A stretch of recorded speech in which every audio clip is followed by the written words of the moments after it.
एक ही चीज़ है कि आज का दिन पास करना है, टीचर से बचना है, कैसे बचना है बस। और उससे जो हमारा प्रैक्टिस जो क्रम है वो अच्छा जाता है। और अगर आपने प्रैक्टिस अच्छी की है वो आपको जरूर अच्छा ही फ्रूट देगा, अच्छा ही फल देगा आपको। स्टूडेंट्स को कभी भी नारेबाजी करने के लिए बाहर नहीं जाना चाहिए।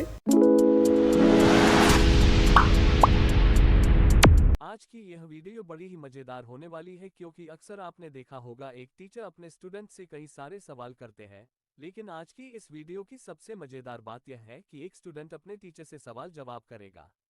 आज हम अपने YouTube चैनल पर अपने एक टीचर जिनका नाम श्री राकेश शर्मा जी है, उनके साथ खास बातचीत करने वाले हैं। स्टूडेंट्स के कई सारे डाउट्स हैं जो आज हम राकेश जी से पूछने वाले हैं।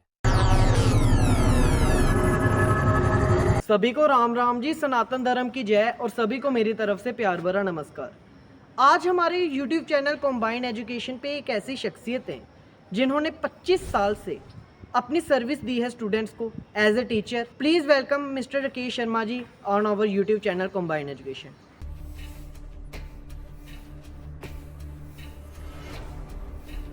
Ram Ram sir ji. Ram Ram ji, Ram thank Ram you sir, ji. सबसे पहले तो हमारे YouTube चैनल पे आने के लिए धन्यवाद। तो सबसे पहले मैं आपका धन्यवाद करूंगा गर्व कि आपने एक इतना अच्छा प्लेटफॉर्म रखा हुआ है बच्चों के लिए, जो आपका यूथ उसको आप इतना अच्छा अवेयर कर रहे हो, इसके लिए आपको बहुत बहुत धन्यवाद है। जी सर, कई सारे स्टूडेंट्स को ना कई सारी परेशानियाँ आती हैं और कुछ जनरल टॉपिक है जिनके ऊपर आज हम बात करने वाले हैं। मैंने एक यहाँ पे पोस्ट डाली थी, यूट्यूब पे पोस्ट डाली थी कि हम एक ऐसे टीचर से बात करने वाले हैं जिनको 25 साल का एक्सपीरियंस है। जेके बोर्ड के स्टूडेंट्स हो, सीबीएसई के स्टूडेंट्स हो, तो कुछ स्टूडेंट्स ने मेरे को क्वेश्चन किए हैं, मैं वही आज आपसे करने वाला हूँ। कोई बात सर नहीं, आप सबसे पहले तो आप अपने टीचिंग एक्सपीरियंस के बारे में बताइए। कितने ईयर्स हो गए, कितना कौन सा सब्जेक्ट आप टीच करवाते हो? तो गर्व मुझे पढ़ाते हुए इस समय 25th ईयर चल रहा है। 25th ईयर में मैं बच्चों को इंग्लिश, मैथमेटिक्स, एसएसटी और साइंस के टॉपिक जो है वो करवाता हूँ। जी सर। मैक्सिमम बच्चों को मैथमेटिक्स करवाता हूँ और उसके बाद दूसरे नंबर पे मैं बच्चों को इंग्लिश या ज्योग्राफी के जो टॉपिक हैं वो क्लियर करवाता हूँ। जी सर। और काफ़ी समय से ये मेरा जो एक्सपीरियंस जो है चल रहा है बच्चों के प्रति, बच्चों को पढ़ाने का काम बड़ी देर से कर रहा हूँ। आपको मैंने बताया कि मैं 25 साल से पढ़ा रहा हूँ। तो ये जो मैंने शुरू किया था काम, ये मैंने किया था शुरू कुमार अकेडमी चंदवा से शुरू किया, और आज मैं अपनी ज्योति हायर सेकेंडरी स्कूल में पढ़ा रहा हूँ। इस स्कूल में मुझे पढ़ाते हुए आज कम से कम भी 15-16 साल हो गए यहाँ पढ़ाते हुए। एक ही स्कूल में पढ़ाते हुए। जी सर, आप हर साल, आपने जैसे बोला कि 25 साल का एक्सपीरियंस है, हर साल आपके हाथों कई सारे स्टूडेंट निकलते होंगे, उसमें से कई सारे स्टूडेंट टॉपर भी होते होंगे, कई सारे एवरेज भी होते होंगे, और बुरा मत मानना लेकिन कई सारे स्टूडेंट फेल भी हो जाते होंगे। तो आप सभी को आपने एक समान पढ़ाया, लेकिन आपने क्या डिफरेंस देखा जो टॉपर को टॉपर बनाता है, एवरेज को एवरेज और फेल स्टूडेंट को फेल स्टूडेंट बनाता है? गर्व देखो, जो बच्चा टॉपर जा रहा है जी सर, वो बच्चा कहीं ना कहीं किसी ना किसी इंस्टीट्यूट में कोचिंग भी लेता है। जी सर। चाहे वो मेरे से ले रहा है या किसी दूसरे से ले रहा है, अपनी क्लास भी अटेंड कर रहा है। जी सर। बट वो क्लास के अलावा ट्यूशन ले रहा है, ट्यूशन के अलावा वो घर में जाके क्या करता है, एक्स्ट्रा स्टडी करता है। सेल्फ स्टडी जो करता है वो कैसे करता है, जो स्कूल में पढ़ाया वो उसने स्कूल में सीख लिया, ट्यूशन वाला उसने ट्यूशन में ले लिया, बट जो उसने एक्स्ट्रा स्टडी की, घर में जाके एक्स्ट्रा बुक्स खोली, रिफ्रेशर्स खोले, उनको पढ़ा, वहाँ से वो बच्चा जो है वो टॉप करता है। एवरेज जो बच्चा है वो या तो ट्यूशन वाला पढ़ जाता है या क्लास वाला पढ़ता है, और बस वही सेल्फ स्टडी वो बच्चा नहीं करता। अगर वो सेल्फ स्टडी करे तो वो बच्चा भी टॉप पे जा सकता है। हमारे बच्चों में जो कमी आती है वो कमी है सेल्फ स्टडी की। बच्चा घर में जाके सेल्फ स्टडी नहीं करता है। तो यहाँ पे इनसे बात करके ये चीज़ पता लगी कि सेल्फ स्टडी की इंपॉर्टेंस कितनी है। और फेल स्टूडेंट मतलब स्कूल में भी जो स्टूडेंट फेल होते हैं वो ना तो बच्चा घर में पढ़ता है और ना वो बच्चा स्कूल में फोकस करता है। उसको एक ही चीज़ है कि आज का दिन पास करना है, टीचर से बचना है, कैसे बचना है बस। वो जहाँ तो बातें करके दिन निकालेगा या दूसरे के साथ शरारतें करेगा बस, और लास्ट में उसका जो परिणाम है वो फेल है। सर, जैसा आपने बताया कि आप मैथ के टीचर हैं और हमारी जो सोसाइटी है, समाज है, यहाँ पे हमने एक बड़ी हाइप क्रिएट की हुई है कि मैथ एक बहुत टफ सब्जेक्ट है। इस पे आप क्या कहना चाहेंगे?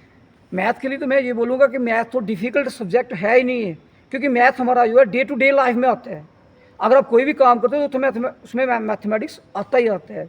बट बच्चे क्या करते हैं, पहले ही अपने माइंड में ये कंसेप्ट उठा लेते हैं कि मैथ बहुत डिफ़िकल्ट है, मैथ मेरे को नहीं आता, और बच्चा वो कोशिश ही नहीं करता।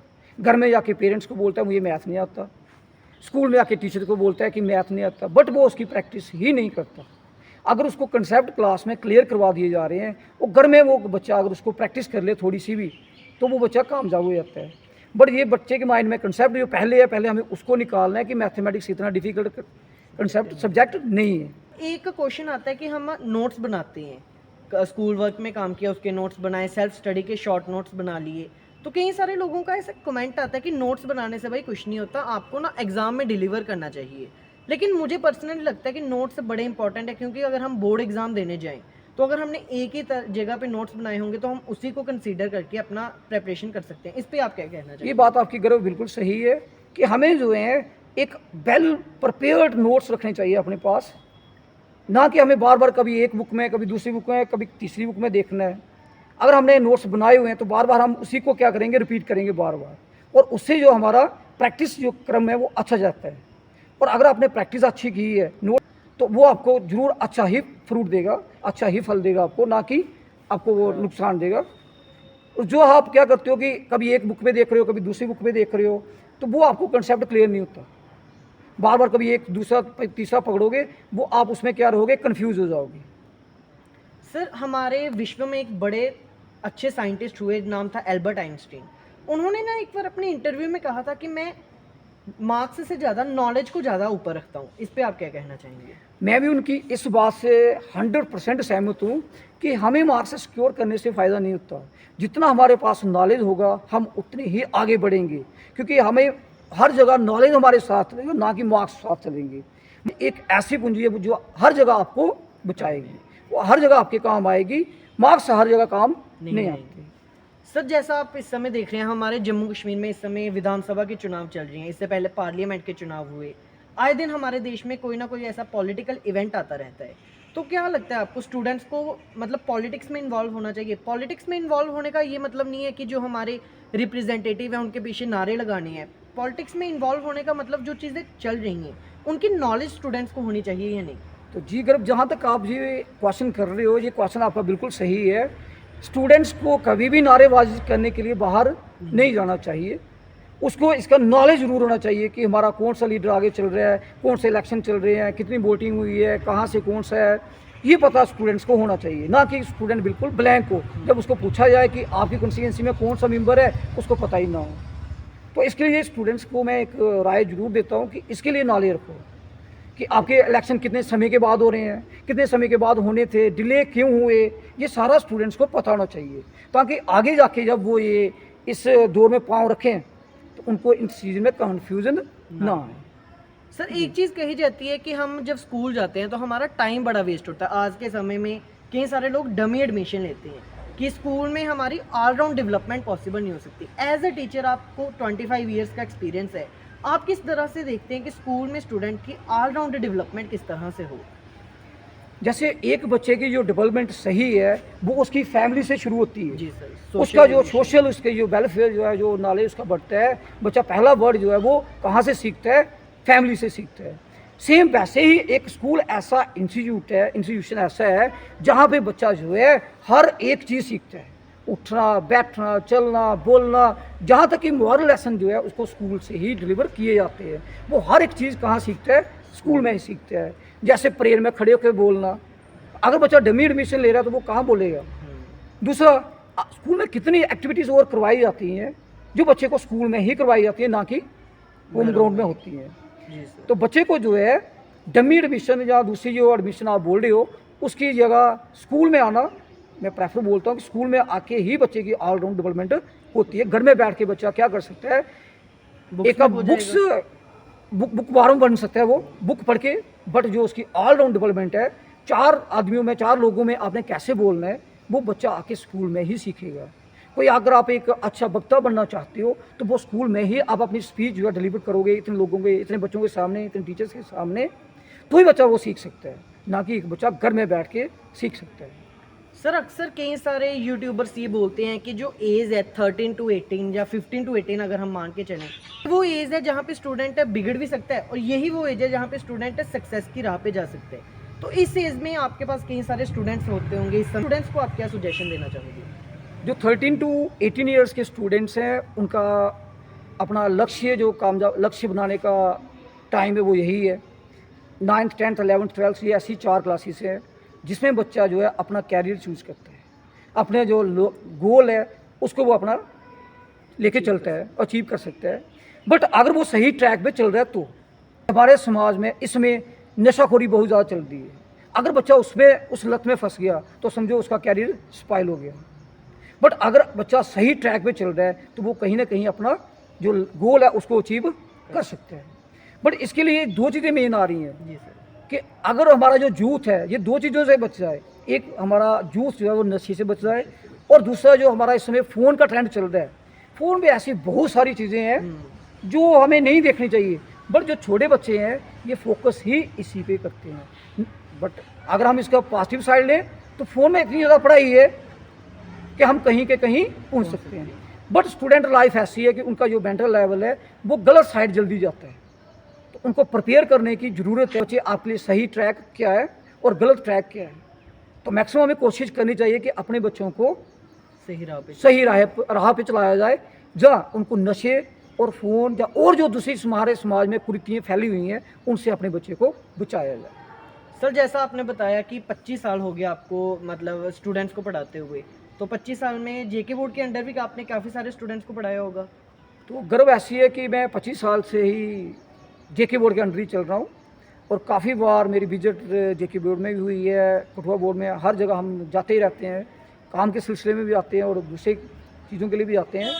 तो सर एक सबसे इंटरेस्टिंग क्वेश्चन, जेके बोर्ड से आप क्या 3 सुजेशन देना चाहोगे? जेके बोर्ड को हम यही सजेशन देना चाहेंगे कि जो हमारा ये 11th 10th 11th 12th का रिजल्ट है इसको जल्दी डिक्लेयर किया जाए, इसमें एक दिन भी डिले ना किया जाए, जो एकेडमिक कैलेंडर के सेशन, क्योंकि बच्चे ने कहीं ना कहीं आगे जाना है, दूसरी स्टेट में उसने कोई ना कोई सीट निकाली है, कहीं जाना है, तो उसके लिए हमारा बच्चा जो है जेके बोर्ड का पीछे रह जाता है। सीबीएसई वाले जो क्या करते हैं वो रिजल्ट को जल्दी निकालते हैं, तो उससे क्या होता है वो बच्चा जल्दी उस लाइन में चला जाता है, फॉर्म वगैरह फिल कर सकता है। एक सिचुएशन तो ये हो गया। दूसरा जो ये बच्चों से रिवैल्यूएशन का फॉर्म भरवाया जाता है, जो बच्चे फेल हो जाते हैं उनके लिए, तो वो रिजल्ट भी जो है ये अगर जेके बोर्ड जल्दी निकाले, ज़्यादा नहीं तो 25-30 में निकाल दे, इसका टेन्यूर उन्होंने रखा हुआ है 45 डेज, तो वो बहुत बच्चा जो है वो सोचता है कि पता नहीं मैंने पास होना है कि फेल होना है, वो 45 डेज जो है वो इसी में लगा रहता है, इसी धुन में रहता है, पता नहीं मेरा रिजल्ट ना आगे का रहा ना पीछे का रहा। ठीक है ना, तो अगर वो रिजल्ट जल्दी आए तो वो जल्दी क्लास अटेंड करे और एक ही क्लास में वो फोकस करेगा। ऐसे वो 10th का भी देखता रहता है और 11th का भी, तो वही हिसाब हो जाता है कि ना आदमी 2 नाव पे सवार है, वो कहीं का नहीं रहता। जी सर। ठीक है ना, तो ये बोर्ड जेके बोर्ड से यही हमारी रिक्वेस्ट है। सर मॉडल पेपर को लेके, क्योंकि मैंने भी कई सारी वीडियो बनाई, जेके बोर्ड से रिक्वेस्ट की कि मॉडल पेपर जल्दी रिलीज़ कर दो ताकि उसी के अकॉर्डिंग पैटर्न स्टूडेंट को पता लग सके, इसमें आप क्या कहना चाहेंगे? तो मैं भी जेके बोर्ड से यही रिक्वेस्ट करूँगा कि जो मॉडल पेपर्स हैं ये हम जाके हमें मिलता है अक्टूबर जाके नवंबर में मिलेगा, तो तब तक आधे से ज़्यादा सेशन हो गया है, बच्चे को पता नहीं चलता। ये आपके शुरू में निकाल दिए जाए, बच्चा अप्रैल में सेशन में बैठ रहा है, उसको अप्रैल के शुरू में हाथ में आ गया मॉडल पेपर आ गया, कम से कम जून तक तो प्रोवाइड करवा ही दें, तो इससे क्या होगा कि बच्चे को बहुत ज़्यादा मदद मिलेगी आगे स्टडी करने के लिए, या जो उसका स्टडी मटेरियल है उसको बनाने के लिए, नोट्स वगैरह प्रेपरेशन करने के लिए, ये उसको बहुत ही बेनिफिशियल है। सर जैसा आपने कहा कि 25 ईयर्स का एक्सपीरियंस है, तो आपके पढ़ाई कई सारे स्टूडेंट इस समय हायर पोस्ट पे भी होंगे, कई सारे ऐसी जॉब कर रहे होंगे जो रिस्पेक्टफुल जॉब मानी जाती है हमारी सोसाइटी में, तो एज ए टीचर आपको उनकी सक्सेस पे किस तरह का फील होता है? एक टीचर को अपने स्टूडेंट पे इतना नाज होता है जितना वो अपने बच्चे पे नहीं करता।